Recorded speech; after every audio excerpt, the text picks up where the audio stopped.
imported all that stuff from Asia and India, and constructed all that, the craftsmanship that went into that.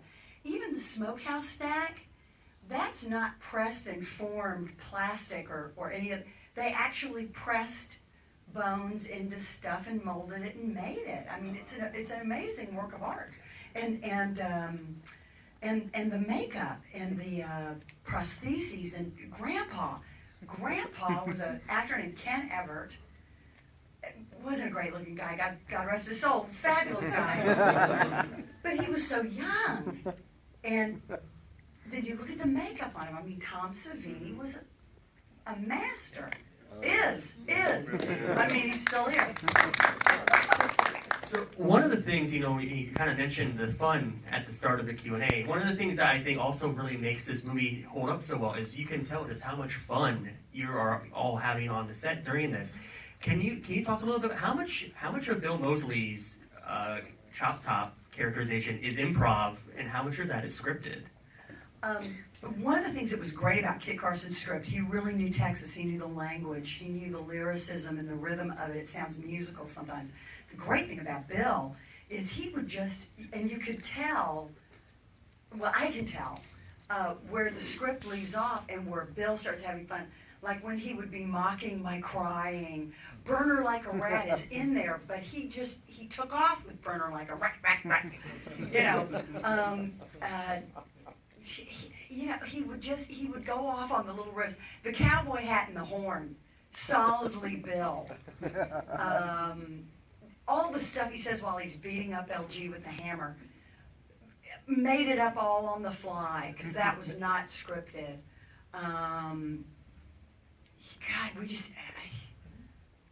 We had a great time, and you could just see his mind.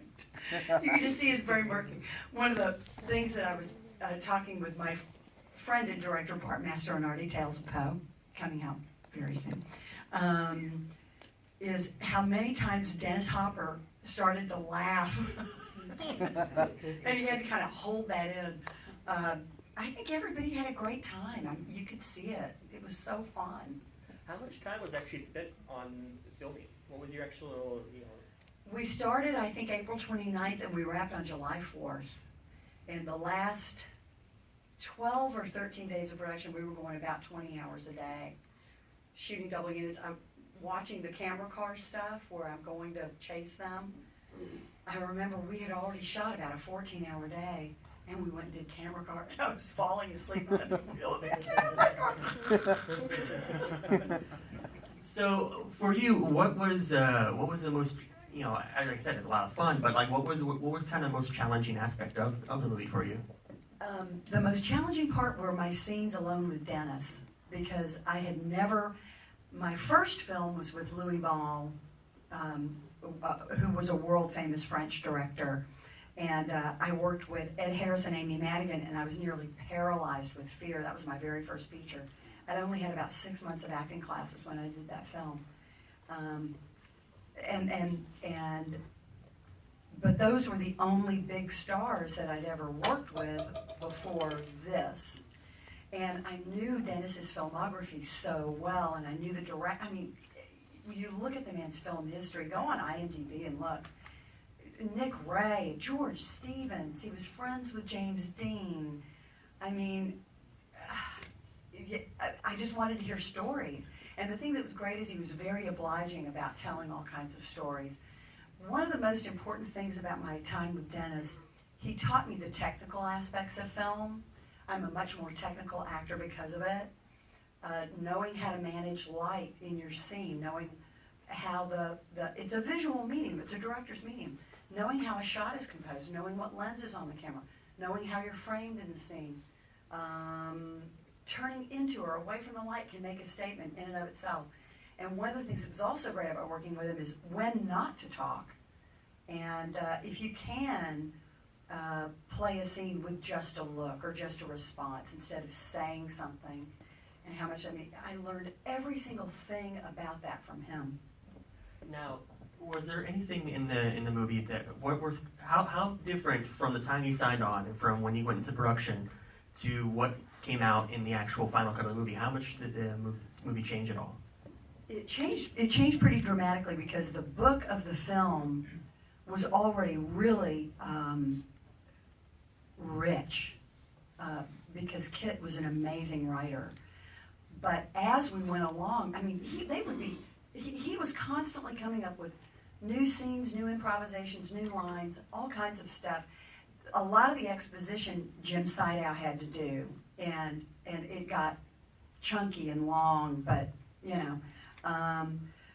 there were so many scenes that we shot that didn't make it into the movie.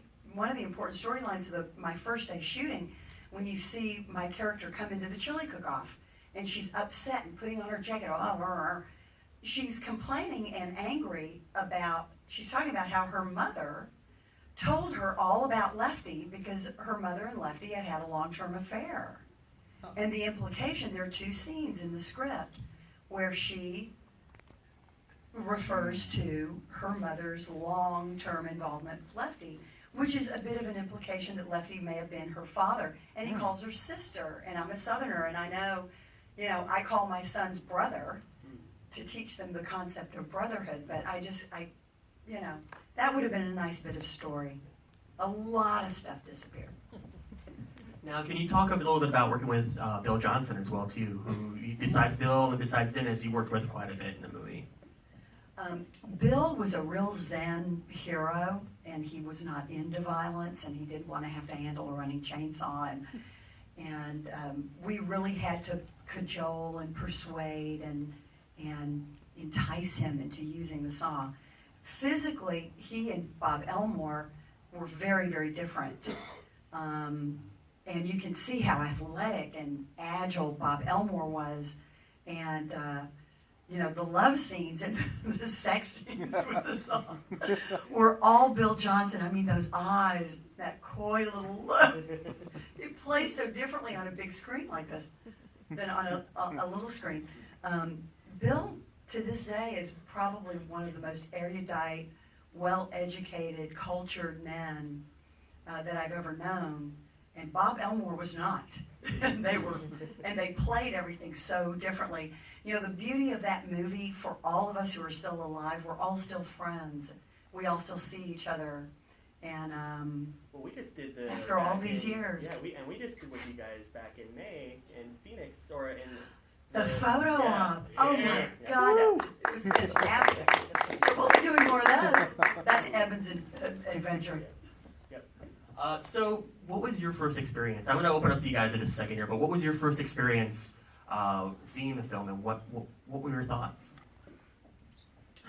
I don't remember that we had a screening or a premiere or anything. Nothing like that happened.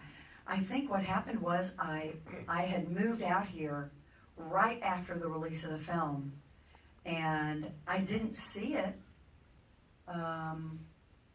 until just before I moved. And I went to a theater with a bunch of people by myself and sat at the back of the theater and listened to everybody, just like I did tonight. It's just so great. It's really fun. All right, I'd like to go ahead and open up to some audience Q&A. So anyone have any questions out there like to ask? Yes, right there, sir. Hi, Caroline. I met you at Dark Delicacies before. I'm a fellow Texan here. I wanted to ask you, your role in the movie is very intense. It's very emotional.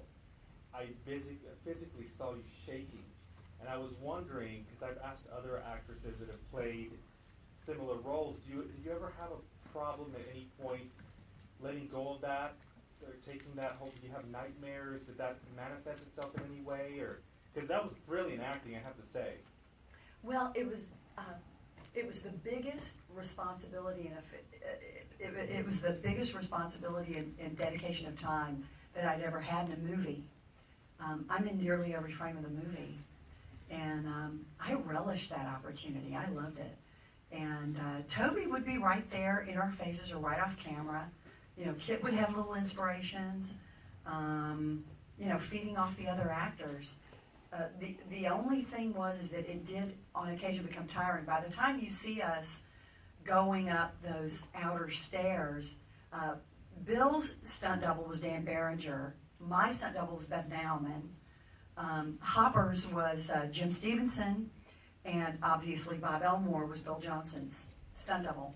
And we were hand in glove with them the whole time. That whole fight scene that I have with Dan when he reaches down and hits my hair, it was the first time I'd ever thrown a punch in my life. I didn't know how to do it.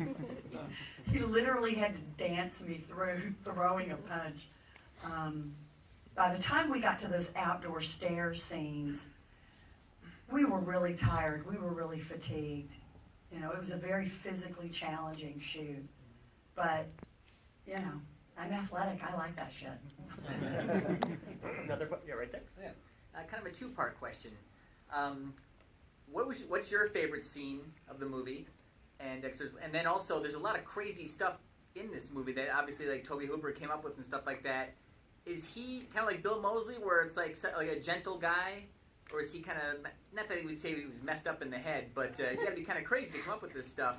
How is his real personality compared to like what comes out of him? But that's really Kit. Oh, really? And, yeah, because Kit was an amazing writer.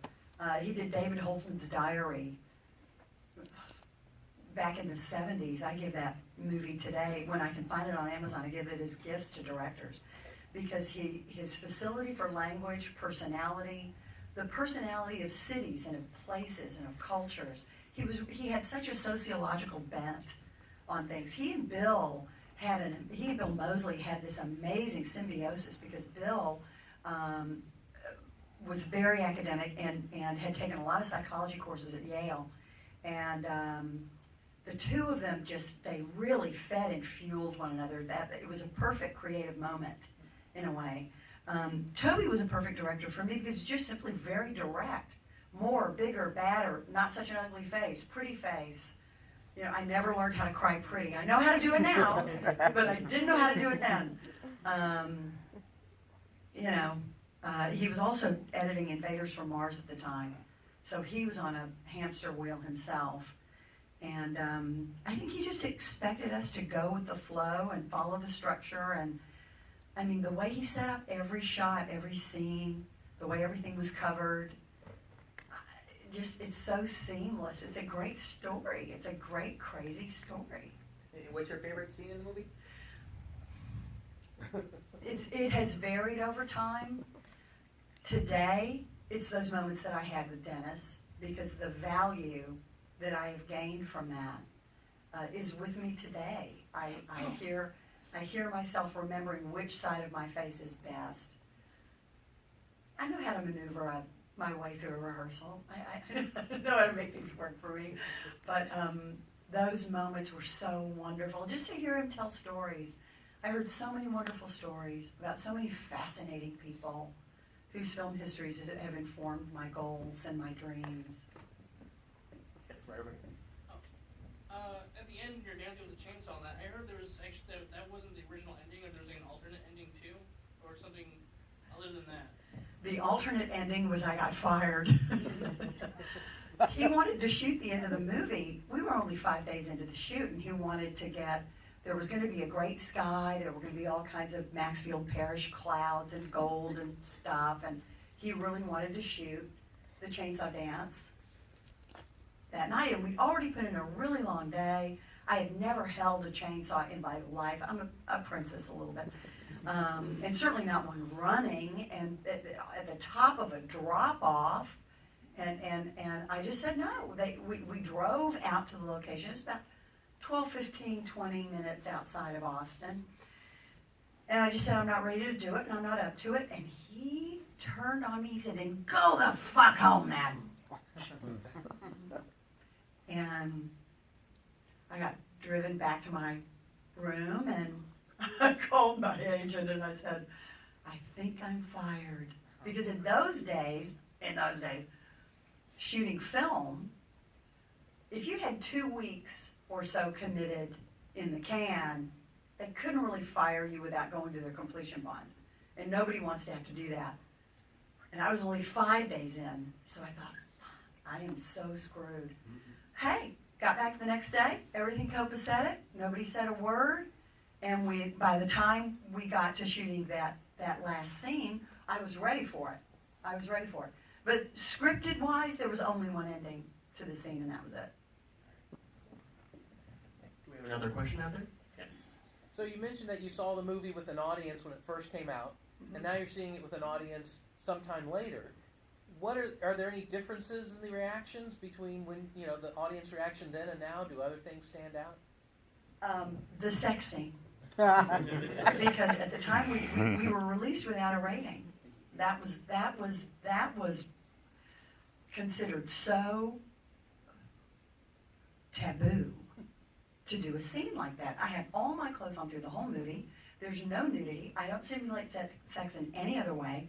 There's just the saw and the whole thing, right?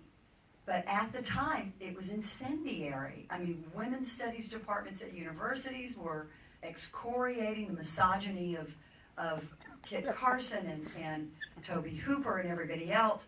And I didn't want my mom to see it, and there's the red underpants that they had me wear, and now I know why.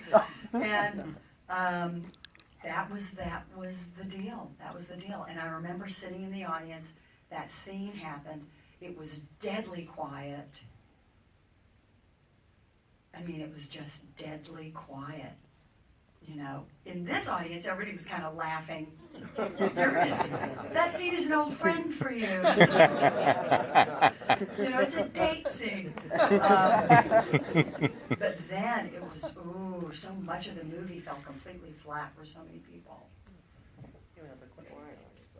Oh, David, don't buy it. Yeah, Caroline, I know. sweetie, did you get to know Menachem at all, or any of the people at Canon after this? Because I saw this at the Canon screening room, and Menachem kept saying, the sale of chainsaws will go through the roof. He thought everyone was going to go out and buy chainsaws. He was crazy. I don't think sales of chainsaws went through the roof. I I know they never don't. met either of them, but they hired me for a movie with Michael Dudikoff immediately after this, after our opening weekend, because we made a lot of money. Yeah. And so I almost got to do a movie with Michael Dudikoff. Aw. And it was a female, a woman Israeli director, Timna Ranon, who was spectacular. I was in love with her. She was an Israeli, and she had been a soldier, and she kicked ass. And it was going to be a wonderful film. And the bottom got dropped completely out of it, and it never happened. Well, I just want to tell you, I did a show a long time ago with the first cast of Texas Chainsaw, and the late Marilyn Chambers was there. Or, I mean, Marilyn Burns, sorry, another movie. But Marilyn Burns It'd be funny wishes if that she had been Marilyn Chambers. She said that once, I can say that. Yeah, It was one of her favorite Marilyn just was worn to a frazzle with the first one. I mean, she was a non-stop hysteria. And I think Toby tried to do the same thing with you. Did you ever get to meet Marilyn to compare notes on? Marilyn and I were such close friends. From the moment we met doing the conventions together, we bonded because we were both Texas girls. And her experience was so brutalizing. It was guerrilla filmmaking. That's right. There were no stops. There was nothing about her experience that I shared necessarily. Because we had utility and stunt doubles. They didn't have any of that stuff. No, you had fun. And when they needed, I had a ball. It was like being at Disneyland. I mean, I was looking at that set and just looking at the stunts that I got to replicate every stunt, because you got to do face. And it was like playing Army. It was like my childhood. I grew up in Mississippi in the woods, you know, and it was like my childhood. It was great. But Marilyn and I used to share stories all the time, and we would appear together all the time. And man, she had to jump. She jumped out of a second-story window. He cut her finger to make her bleed. When she needed to have a rag stuffed in her mouth, they just found one out on the ground somewhere, stuck in her mouth. When she had to be tied up for hours and hours, she was tied up for hours and hours with rotting meat sitting on the table. I mean, I heard her stories, but thank God they cut her in. Well, you were adorable, so you have nothing to be ashamed of. It's a great movie. It's a great movie. And I think we have time for one more question. Does anyone out there have another question they'd like to ask? Oh, come on. Right there. How did you get involved in Chainsaw 3 with the cameo? Was it in the script, or did they just ask you? Or? That was invented. On Stepfather 2, Jeff Burr directed me. There were some reshoots that had to happen. Jeff did not want them to happen. The studio did. Jeff came to my house and said, this is what's going down. Ask for more money. We covered each other's asses. When it was time to do Chainsaw 3, he said, I want to keep your character alive so that no matter what happens going forward, if somebody wants to deal with Stretch, they got to deal with you. Which was, you know, it was a lovely thing. That's awesome. And we replicated Dennis's cigarette flip in his opening scene under that bridge. And when I was just watching it, I thought, wow, you know, we did that. We did that. I did Dennis. So that's how that went down because of Jeff. It was good to see Stretch okay, you know, in the next one, you know. Well, exactly. And, covered. and the beauty is Sony owns this property, and the Chainsaw Trust also owns the property and all the characters. I'm very good friends with Kim Henkel. And they've remade many, many things, but they have not remade me.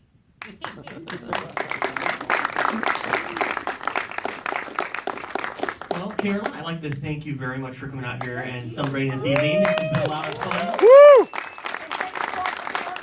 Thank you all very much. Ladies and gentlemen, Carolyn Williams! Now, at the start, I did say that we were going to give away a couple of tickets for our Mad Monster Palooza taking place at Son of Monster Palooza coming up in September, on September the 17th. What we're going to do, if you have your ticket, there should be a little black box on there that has a seat number. Just go ahead and take a look at that. And if you are sitting in row F, seat 7. Row F, seat 7. Right, perfect. Come down and see me and we'll take care of you. And thank you again everyone for coming out and joining us this evening, and have a great night. Ladies and gentlemen, Carolyn Williams!